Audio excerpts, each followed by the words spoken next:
娘娘，圣驾已在厅中等候，还请娘娘尽快更衣呀。陈公公，一定要哀家更衣吗？奴婢不敢。可是皇上来接娘娘进宫，娘娘换上太后服饰，才合后宫礼仪呀。战护卫，展昭在。你说哀家该不该换？娘娘心中虽对皇上不满，但如今既已拨云见日，娘娘思念多年，终于如愿以偿。展昭以为是否更衣换装并不重要，娘娘去见皇上却是势在必行。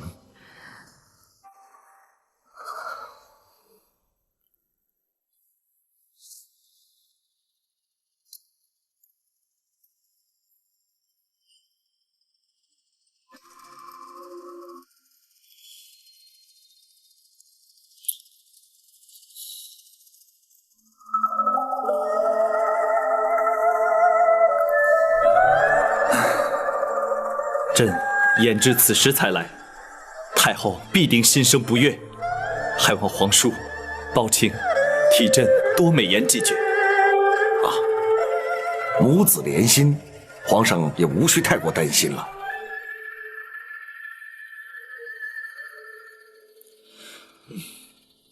抱歉。皇上，秦恕包拯不敢过问皇家事务。你，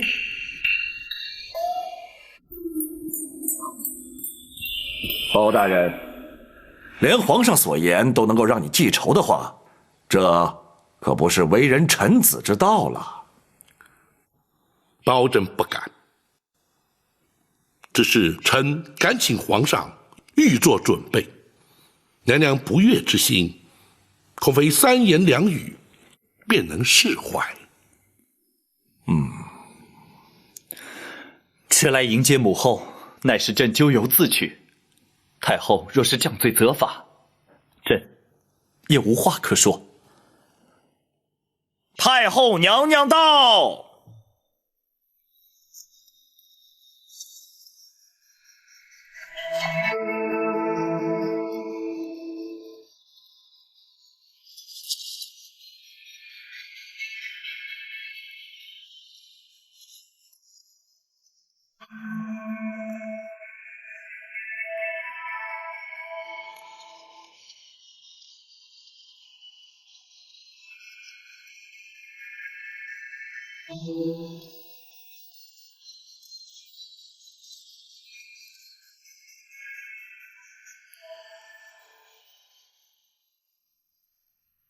陈琳，先扶娘娘坐下，有什么话慢慢说。是。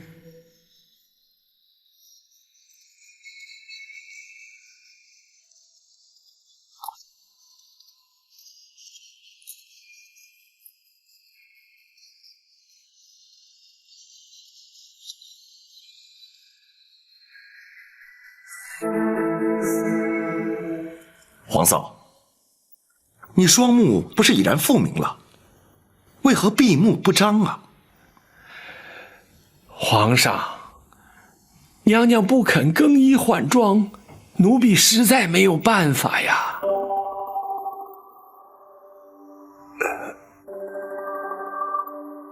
皇嫂，你有何不满，尽管直说，别让皇上尴尬，也免得让大家为难呐。八贤王，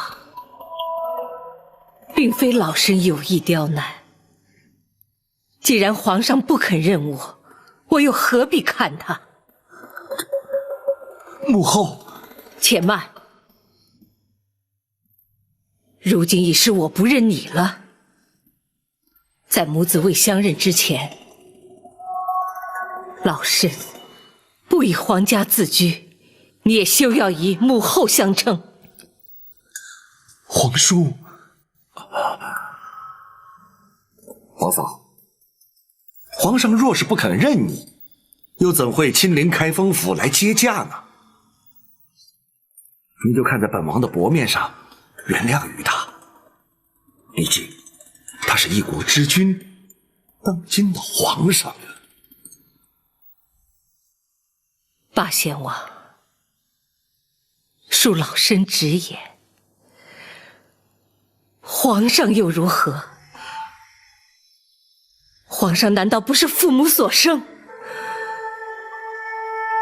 我为他饱尝10月怀胎之苦，为他受尽牵肠挂肚之痛，为他遭人陷害，打入冷宫，为他先皇下旨，白绫赐死，为他流落街头，忍辱偷生，为他流干了眼泪，哭瞎了双眼。而他明知道我是他的亲生母亲，明知道我在府衙殷切期盼，他却不飞奔而来母子团圆，反而在那犹豫不决，左右为难。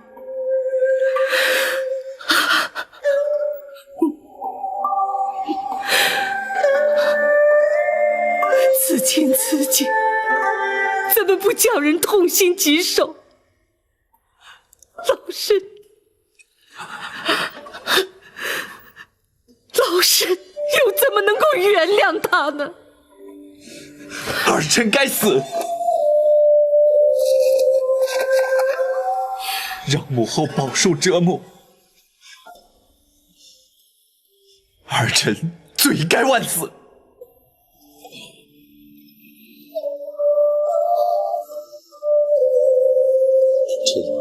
即便不能得到母后的宽恕，也请母后睁开眼睛，看看儿臣，看看儿臣和20年前在冷宫相遇时有何不同，看看儿臣与先皇有几分神似。母后，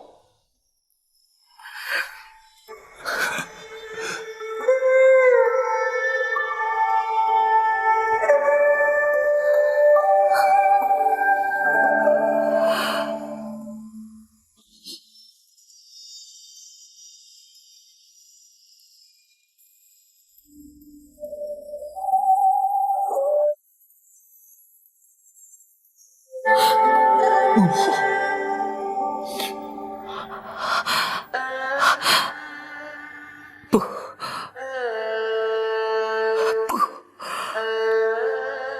不能就这么简单。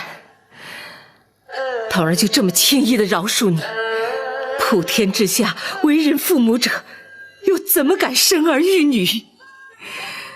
这人伦二字，岂非荡然无存？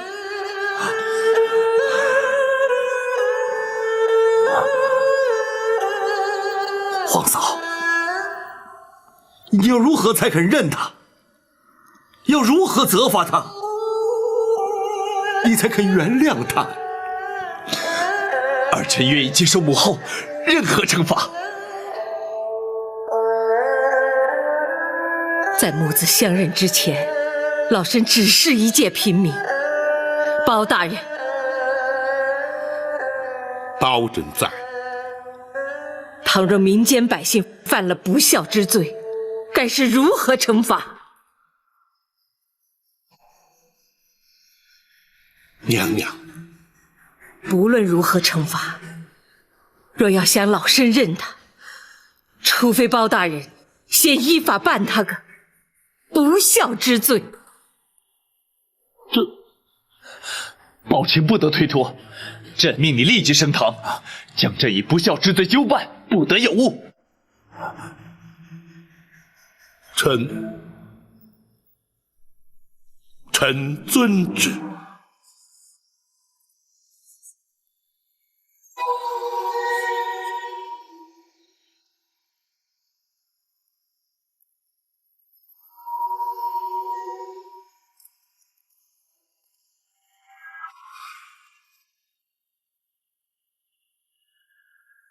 这的确是本府自入世以来从来没有遇见过的难题，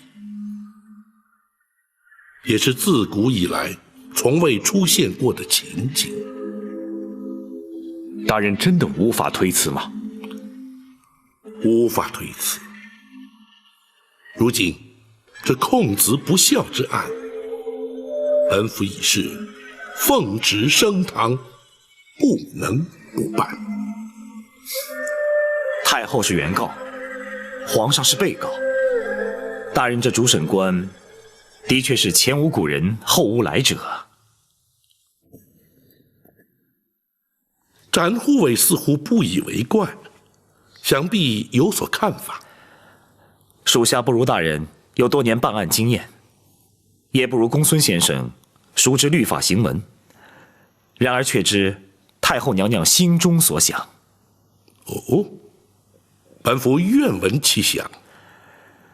娘娘与天下为人母者并无不同，口中要办皇上不孝之罪，心中却必定舍不得。学生明白了，大人何不由此处着手？只要对皇上略有薄惩，那太后也就不会予以追究了。本府已有因应之策。王朝马汉，在。传令升堂。是。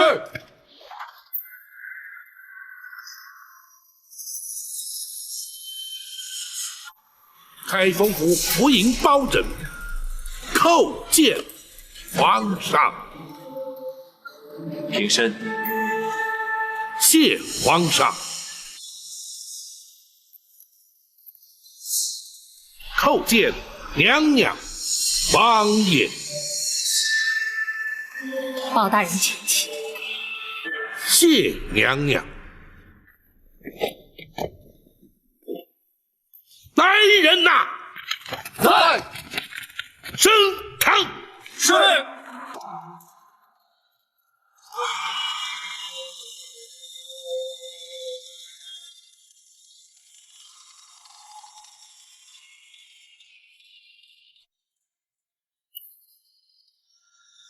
本府今日奉皇上圣谕，审皇上不孝之罪。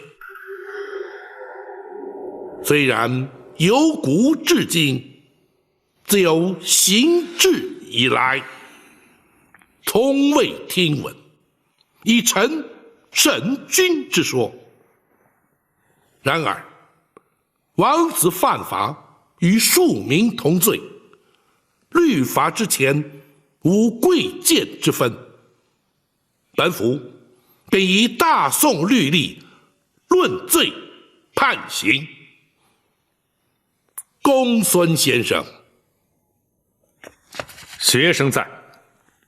若依本案实情，该当何罪？该判何刑？回大人，弃亲不养，知亲不问，遇亲不认，事亲不孝，一律可判拘禁、苦役、罚银、杖击之刑。然而，不知者不罪，无心者轻判。本府横情度理，依法判处杖刑20。包大人，包大人，自古岂有臣打君之理？本府也知，绝无以臣打君之理。然而，本府乃是奉旨而行。包大人，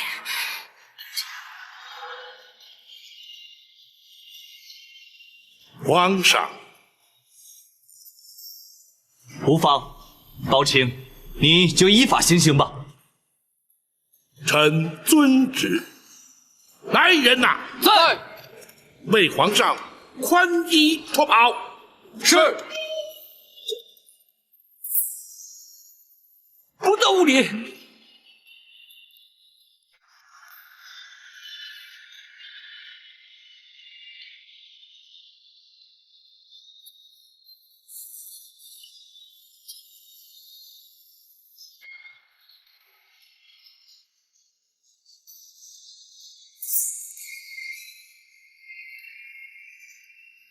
敢护卫，属下在。待本府行刑。遵命。自古以来，臣不打君，本府奉旨，不得不打。王朝马汉灯笼照虎，在。将龙袍押上堂来。是。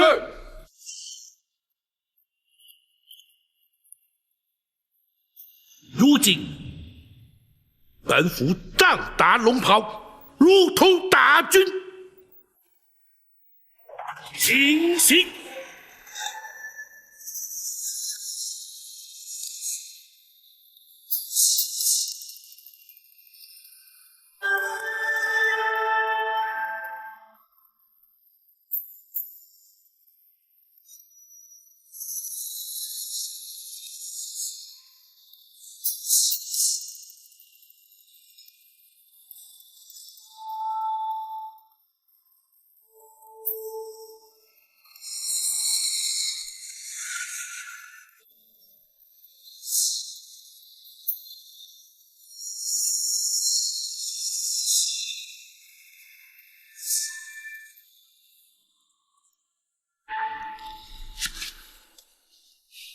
若非包青机智，恐怕朕要出尝这杖刑的滋味了。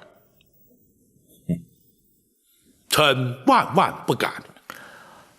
皇上，白玉堂入宫盗佩，只是一时冲动。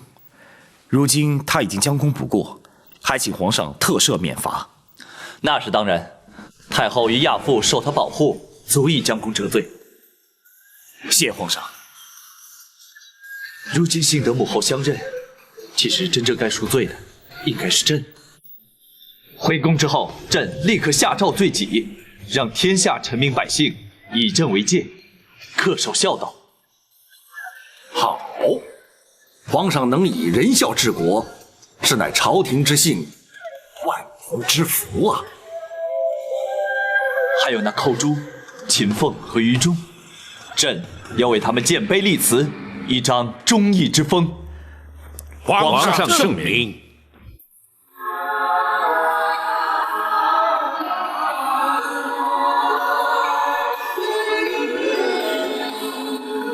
真心好，旧爱总会被看到，不需要记住，让一人知道。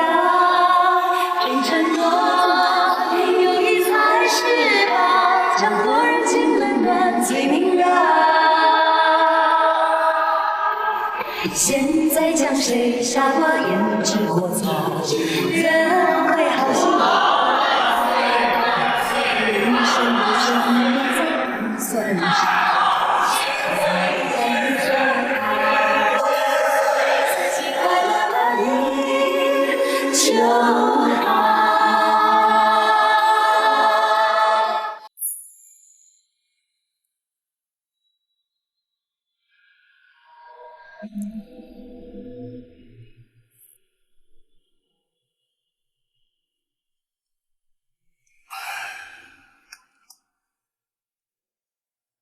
朱笔一勾，就是一条人命。小小一管竹笔，如今却重逾千斤，怎不叫人喟叹呢？大人，秋决那是朝廷规制，地方上呈报死囚名单，由大人勾决也是行之有年。纵使大人心怀不忍，也只能依法行事。可是人命关天呐！死囚罪证皆是并案呈报，学生也曾反复查看，的确符合死罪刑责，并无冤案。话虽如此，仍需再三查证，不容有半点疏失。在乎职守事小，而草菅人命事大，实在不可不慎。是，大人教训的是。就拿孙强一案来说吧，想必公孙先生记得此案。学生记得。大人说的是上州马军士兵孙强犯下抢夺民财一案。依法而论，军人抢夺乃是唯一死罪。况且人证物证俱全，孙强也当堂画押认罪，并无冤屈才是。表面看来确实如此，然而公孙先生可还记得上州马军指挥是何人？是沈让。当年他在全军马术竞技中夺魁，还是大人向皇上保举，才派任官职的。不错，沈让以武举进士及第，在马军司等候分派补官多年。本府不忍见如此将才埋没，于是利用他夺魁之际，向皇上力保，派任边关守将。而他在5、6年之间立下战功无数，升任商州马军指挥，也算是不负大人提携之恩了。不仅如此，他一向治军慎言，又怎会容许部属犯下抢夺民财之罪？大人，龙生九子，尚且各自不同，更何况商州马军所辖士兵不下数千，难免会有少数害群之马。沈让治军再严，恐怕也无法面面俱到啊。此案虽然证据确凿，然而未见犯案动机，原因又何在？或许他只是见财起意，动了贪念。不，被抢的财物价值不高，又何必冒死犯案？这其中的内情绝不单纯。大人说的是，大人可要前往商州去查探？此案虽小，却人命关天。本府明日就出京，亲自前去查个明白。学生立刻安排。大人，可要通知展护卫？也好，让他前往商州会合。是。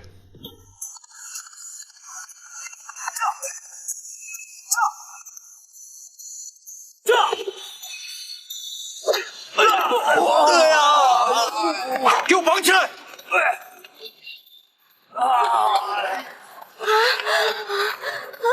小姐怎么办呀？小姐，小娘们儿，给我出来！小姐，小姐，出！小姐，你出！过来你！给我！娘救我！去你的！出！小娘们儿，你给出来！咱们快活快活！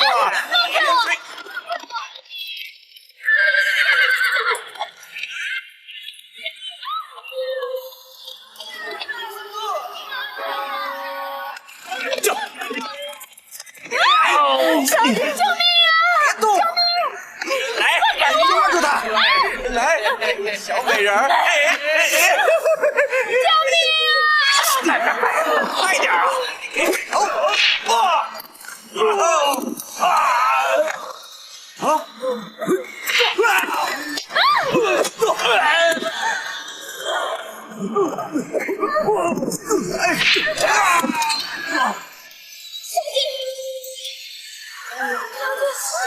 真是。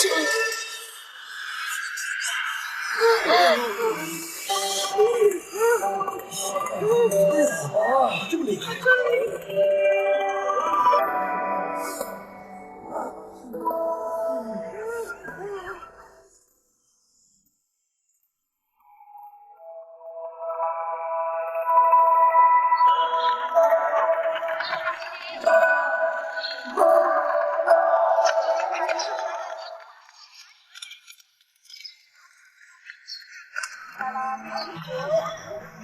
注意，别让任何人接近。是。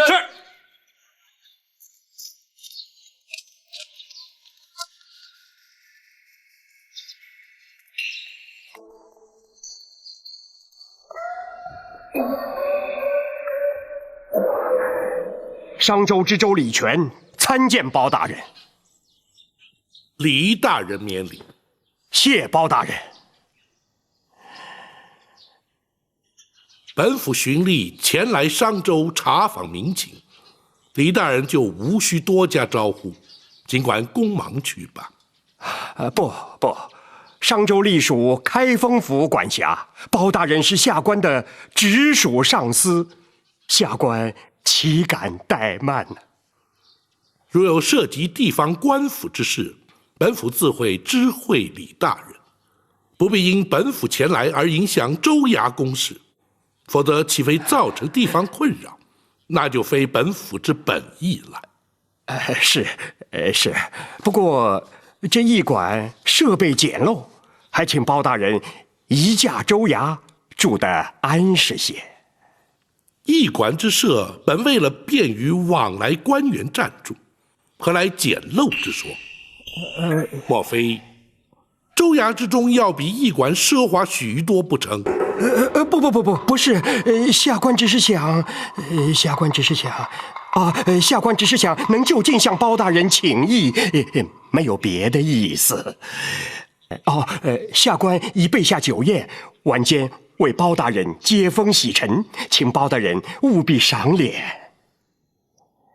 驿馆之中自有餐饮，就不必麻烦了。那怎么行啊？驿馆之中的餐饮都是些粗食啊。粗食又如何？他人吃得，难道本府就吃不得？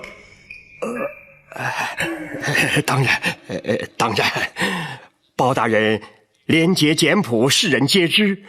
下官只是想略表心意，同时还邀请了几位地方士绅作陪，也好让他们能够瞻仰包大人的风采呀。李大人，本府向来不做无谓应酬。李大人，大人车马劳顿，需要休息，李大人还是匆忙去吧。是，不敢打扰包大人，下官告退。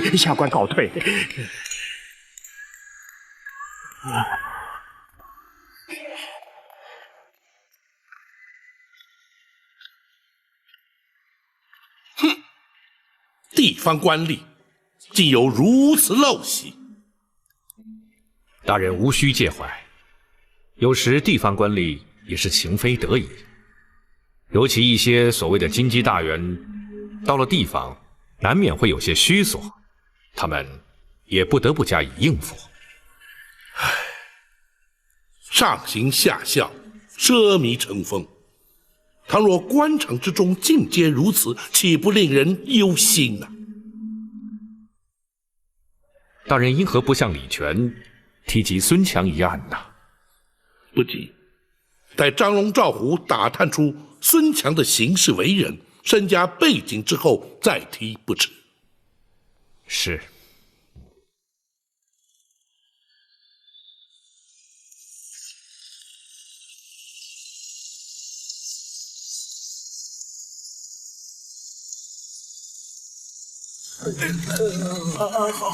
走，快走！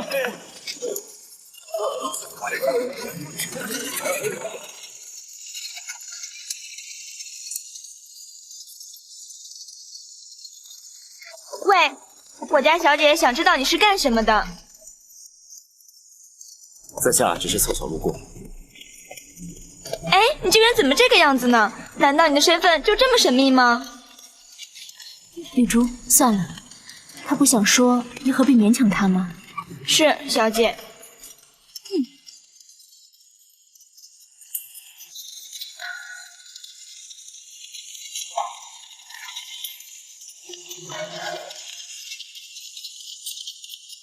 停！你们是什么人？为什么驾着我家小姐的马车？喂，我们在这里。见过小姐。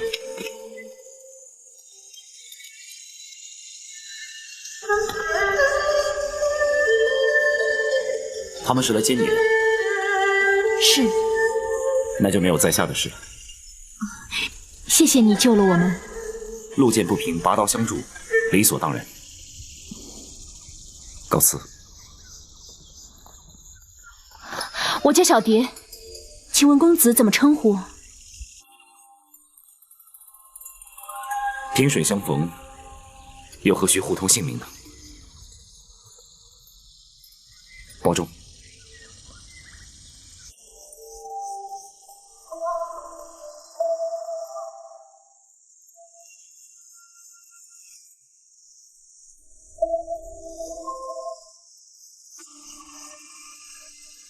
保重。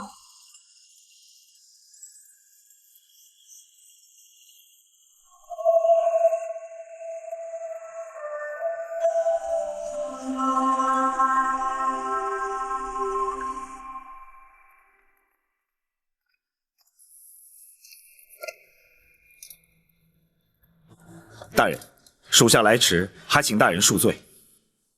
不，本府临时起意，仓促成行前来商州，倒是打扰了展护卫在献空岛做客啊。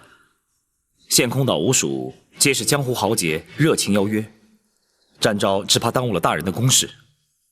倒也无妨，商州乃是开封府辖地，本府例行查访本无大事。只是一名秋决人犯孙强所犯之案尚有些疑点，有待厘清。可有属下效力之处？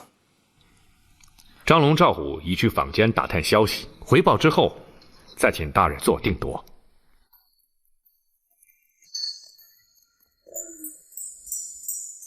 启禀大人，你二人查探的如何？商州的百姓对孙强被判死刑都不忍心。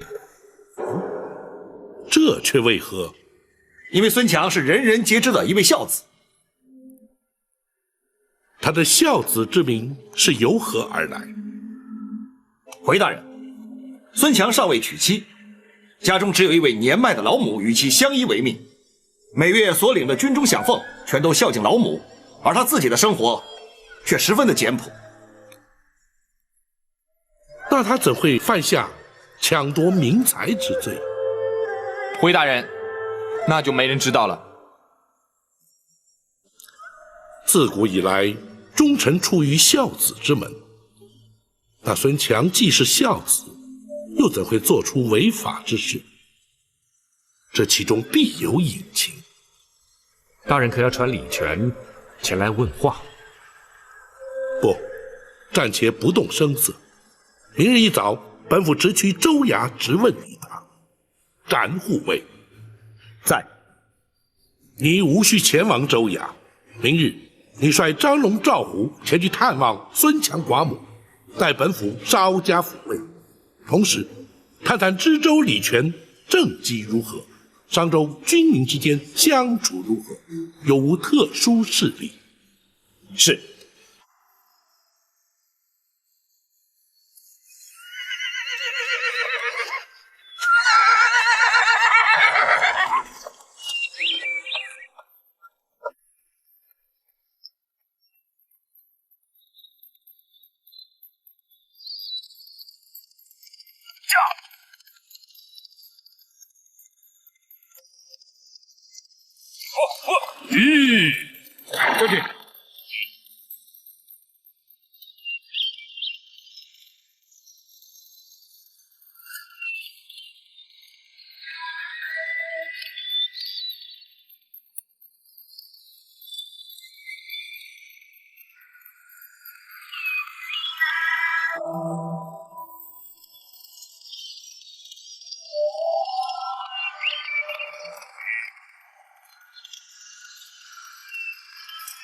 将军，小姐已经回府了。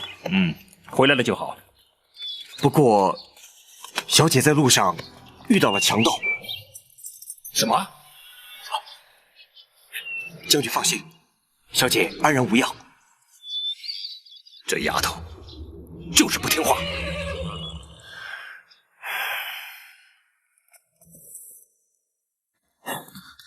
哥，你就别生气了嘛。我说要派一队官兵陪着你，你就是不肯，现在果然出事了。你说我能不生气吗？我去庙里上香，还要劳师动众的，总是不好吗？你还敢说？要不是有人拔刀相助，你早就被那伙强盗掳走了。那时候，你要我怎么办？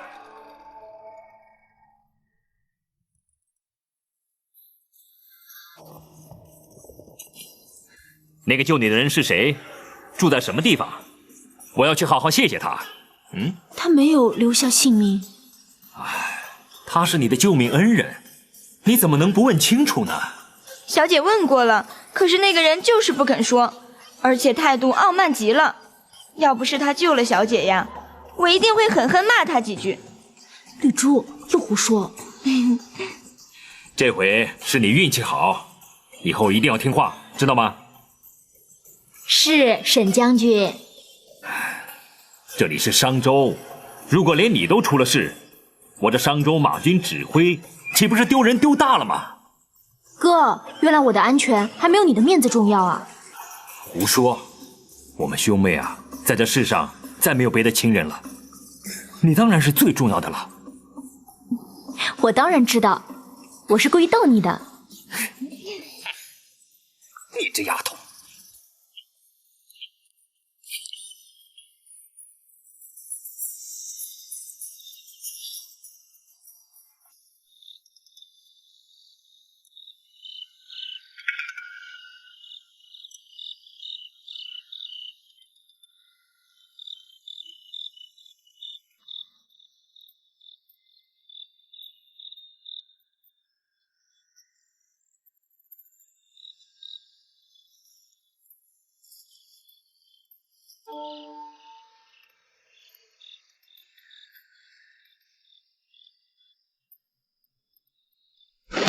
来吧，我的！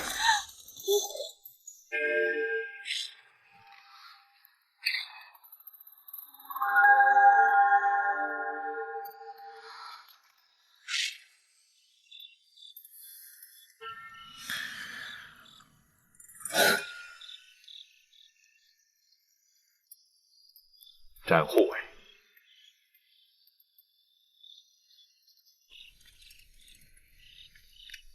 战护卫，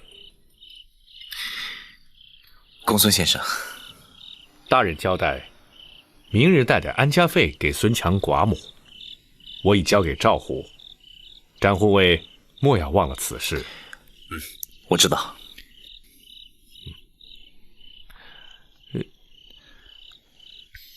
战护卫可是心中有事啊？我没事。公孙先生，早点休息吧。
连个性命也不留下来，这不是要把人给急死吗？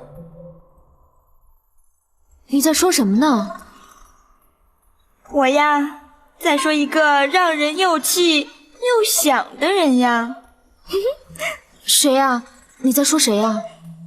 小姐，你在想谁呀？臭丫头，你再胡说！哎，我可没有胡说。小姐呀，一定是在想那位路见不平、拔刀相助的救命恩人。谁说的？哎，萍水相逢，非亲非故，人家救了我们，想想该怎样报答人家，并没有错呀。话是没有错，可是恐怕永远也不可能再见面了。那可不一定，小姐呀，可以再去庙里求求菩萨，心诚则灵嘛，菩萨一定会保佑小姐再和她见面的。我可不指望菩萨，我去庙里只求个心安。要不可以换个地方？换个地方？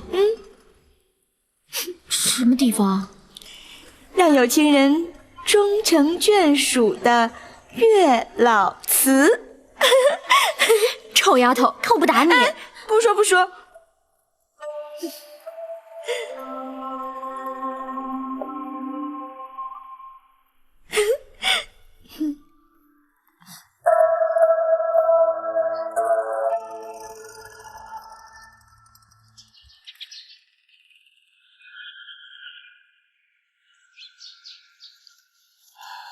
包大人，你是要重审孙强一案？不错。可是孙强已经认罪了呀。然而本府却认为其中另有蹊跷。那包大人是要下官重审？当然，此案发生在商州，你身为商州知州，职责所在，当然由你来审。然而，本府却要随堂听审。啊，这怎么？难道本府就听不得？不，下官不敢，这只是一桩小案，怎敢惊动包大人亲临公堂呢？住口！人命关天，怎可说是小案？难道在你李大人的眼中，那孙强一条性命就如此不值一顾？不，下官不是这个意思，下官是说，李大人，既然没有草菅人命之心，何不就以大人之命重审此案？是，那是当然。不知包大人要何时重审？那孙强可是关押在州衙大牢之中。正是。那就即刻升堂，本府倒要看看你这商州知州是如何审案，如何判刑。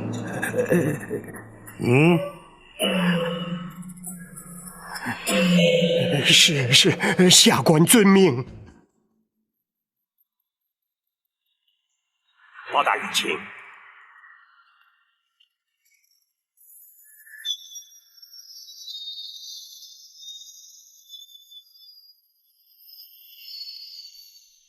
包大人，下官是否可以？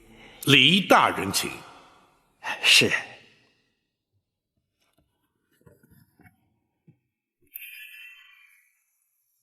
带人犯孙强。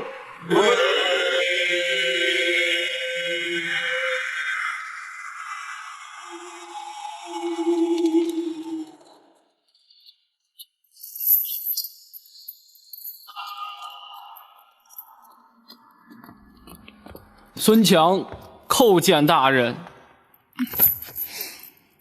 孙强，你犯下抢夺之罪，你可认罪？小人认罪。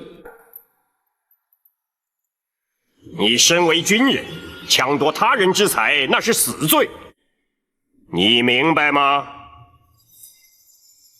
小人明白。本州依法判你死刑。呈报开封府勾决之后，于秋后处决。你是否还有话说？小人无话可说。好，那你就在大牢之中等候批复。来人！大人，把孙强还押大牢。是。请。且慢。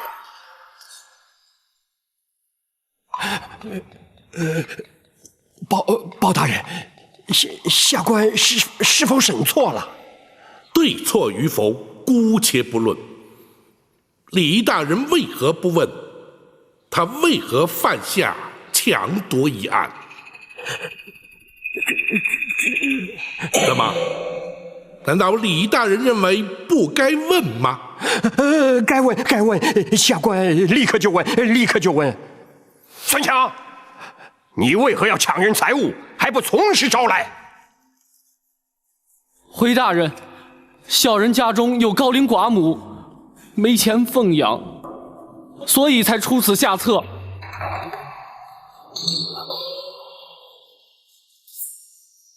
胡说！你既然人在军中，就有军中的粮饷，又怎么会没钱呢？大人，军中已有半年，只发粮不发饷了。岂有此理！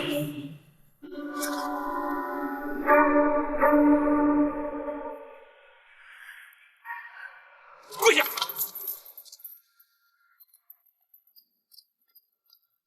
孙强，军中怎会有半年之久有粮无饷？你且细说明白。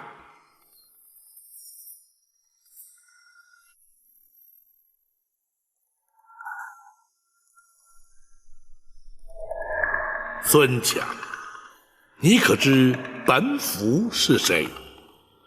回大人，小人不知。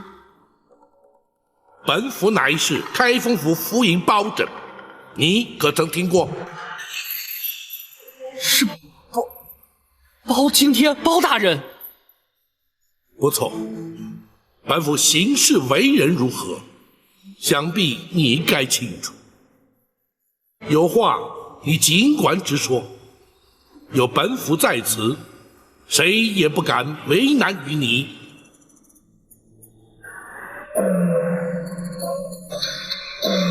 孙强，包大人的话你都听到了吧？还不快回话！是，回包大人。小人隶属商州马军左卫营，全营官兵的确有半年没有发放饷银了。你营中官长又是作何解释？据他们说，是朝廷延误发放的。胡说！延发军饷如同延误军纪，依法论罪是死罪一条，谁敢延误？你不可信口胡说！回包大人，小人说的全部都是实情，杨指挥的确是这么说的，全营官兵都可以作证。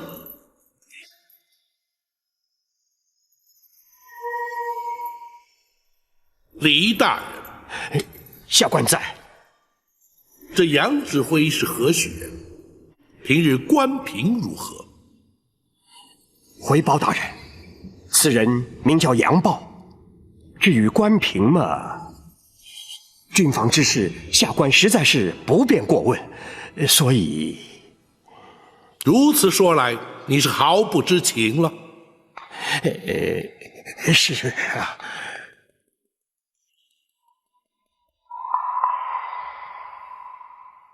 孙强，无论你是为了什么理由犯下强案，违法犯罪却是事实，你可明白？小人明白。李大人，下官在。研发军饷的真情如何？本府自会查明。你且先将孙强收押看管，听候本府裁夺。是。来人！大人，把孙强押回大牢。是。走。李大人在。研发军饷足以动摇军心，甚至造成兵变。如今恐怕更不是你口中所谓的一桩小案了。是下官一时失察。你身为地方父母官，怎可如此草率办案，轻贱人命？倘若因你草草结案而造成巨祸，你又该如何担待？而俸而禄，皆是民脂民膏，如此蛮憨糊涂，你又有何颜面上对朝廷，下对百姓？下官知错了，请包大人惩处。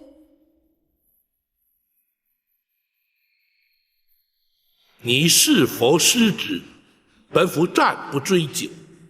你且通知杨宝，让他明日此时前来州衙，本府要当面问话。是，下官遵命。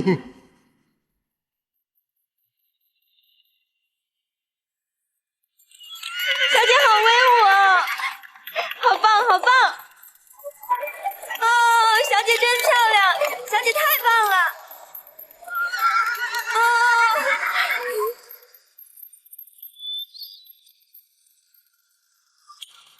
小姐好威武哦！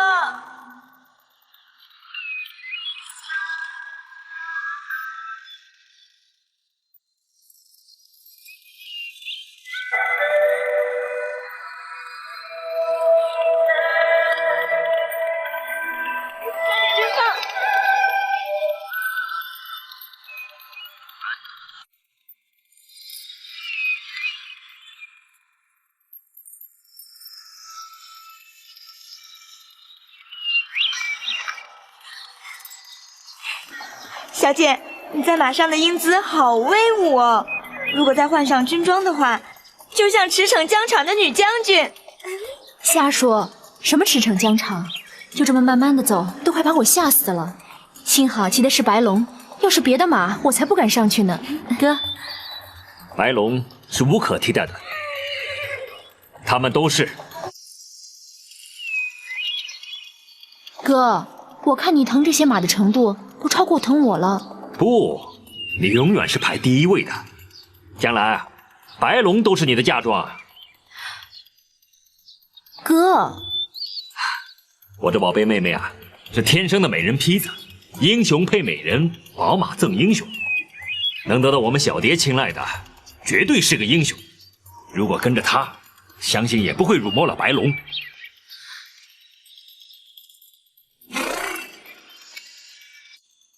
哥，瞧你说的，好像一般人在你心目中还比不上那些马。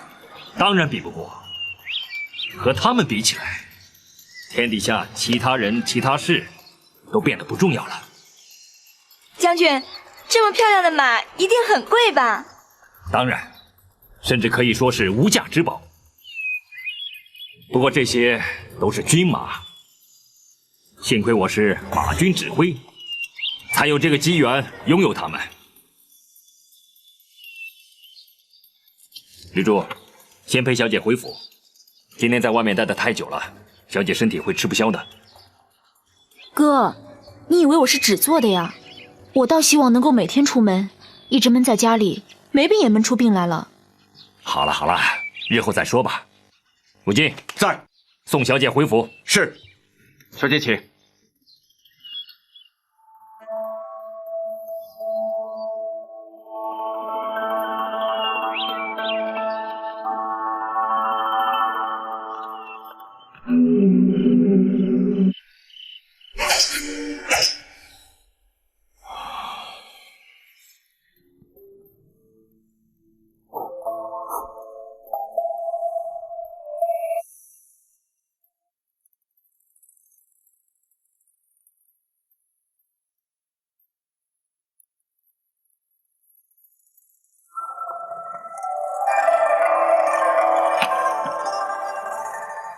这把刀跟了我一辈子，在战场上也不知道赢了多少敌人的鲜血。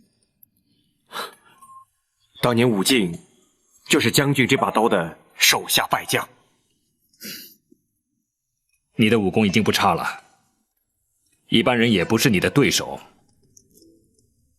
可是遇上将军，就不行了，否则武敬也不会从一个响马追随将军来到军中。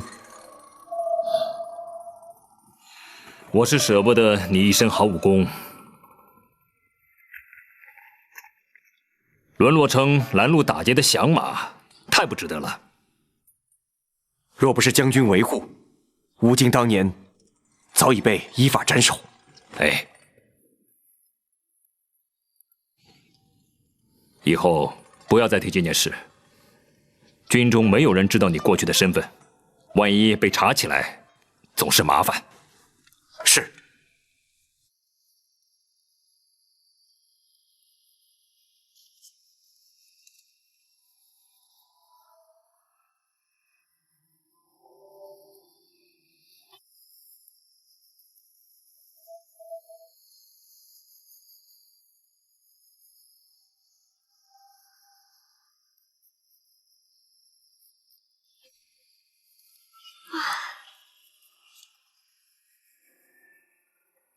哇，真漂亮呀！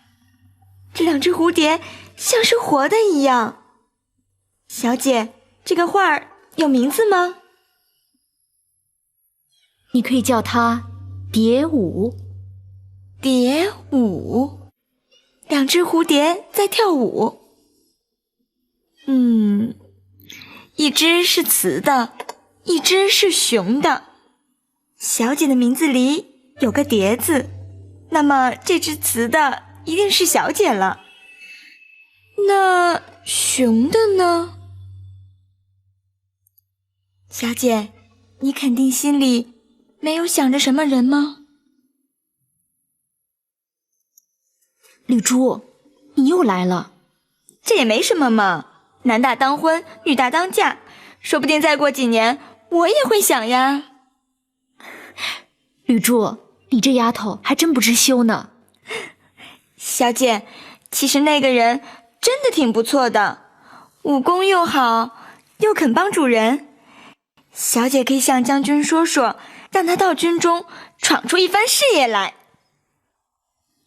只怕人家还未必肯做官呢。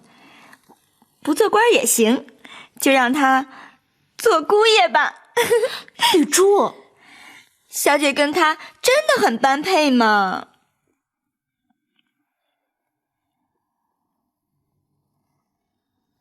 你明明知道我不能。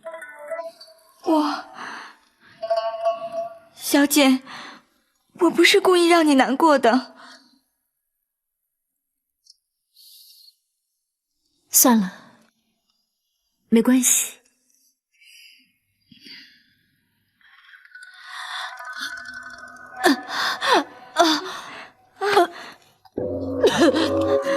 小姐，小姐，小姐！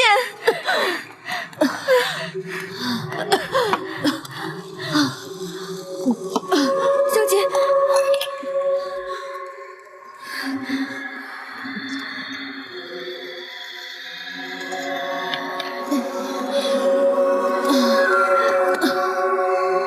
小姐，你先忍一忍，很快就会发挥药效的。没事，没事。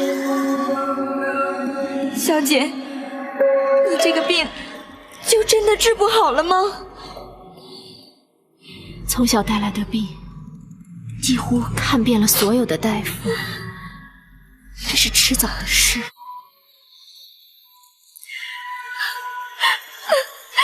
姐，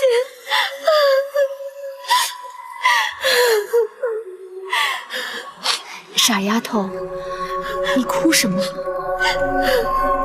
大夫说我能够活到今天已经很不容易了，你还有什么好哭呢？老天爷简直太不公平了！没有什么不公平的，我有那么一个疼我爱我的好哥哥，还有你一直陪着我，我现在活得很快乐。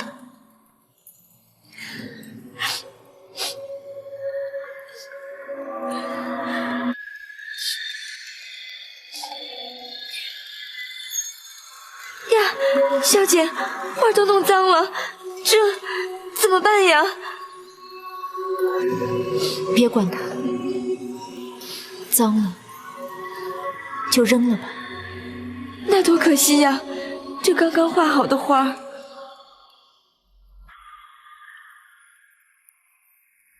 你看，2只蝴蝶，只剩下1只了。消失的那只，就是我。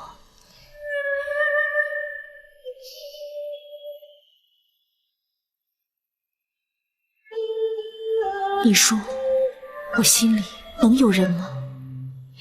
小姐，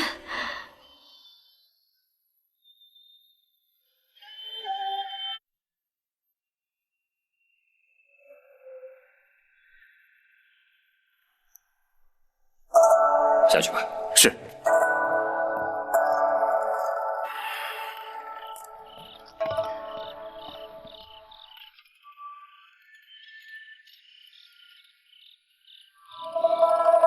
将军，小姐睡了吗？是。你哭过了。将军，小姐的病就真的治不好了吗？怎么，她的病又犯了吗？而且又吐血了。真是苦了她了。